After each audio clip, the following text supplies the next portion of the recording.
हिमालय की बर्फीली ऊंचाइयों पर, जहां हवा भी जम जाती है, एक युगों पुराना पर्वत था जिसका नाम था गौरी शिखर।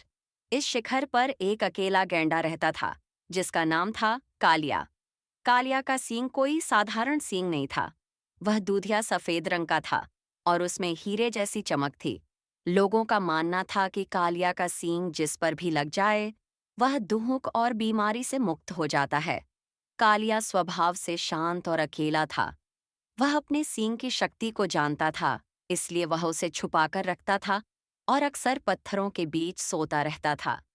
वह किसी से मिलना जुलना पसंद नहीं करता था, क्योंकि वह डरता था कि लोग उसके सींग को पाने के लिए उसे नुकसान पहुंचाएंगे।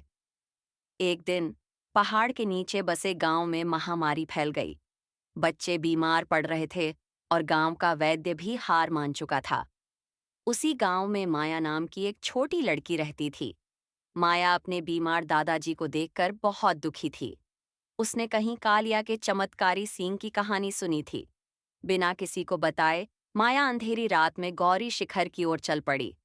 पत्थरीला रास्ता, कांटों भरी झाड़ियां और बर्फीली हवाएं भी उसके इरादों को कमजोर नहीं कर सकीं।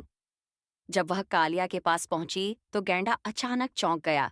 कालिया ने अपनी भरी हुई आंखें खोलीं और गुर्राया, तुम यहाँ क्या कर रही हो छोटी बच्ची? माया ने बिना डरे, आंसुओं से भीगी आवाज में कहा, कालिया, मेरे दादाजी बीमार हैं। मैंने सुना है कि आपका सींग चमत्कारी है। कृपया कृपया मेरी मदद करो। कालिया ने उस बच्ची की आंखों में निस्वार्थ प्रेम और ईमानदारी देखी। उसका ठोस दिल पहली बार पिघल गया। कालिया ने धीरे से अपना चमकीला सींग माया के दादाजी के लिए झुका दिया। माया ने सींग को छुआ और उस पवित्र शक्ति को अपने साथ लेकर तेजी से गांव की ओर भागी।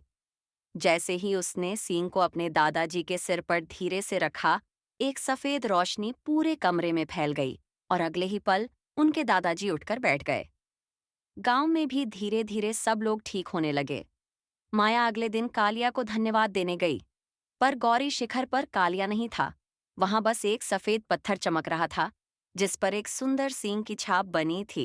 कालिया चला गया था, लेकिन उसने अपनी दया और शक्ति की निशानी वहां छोड़ दी थी।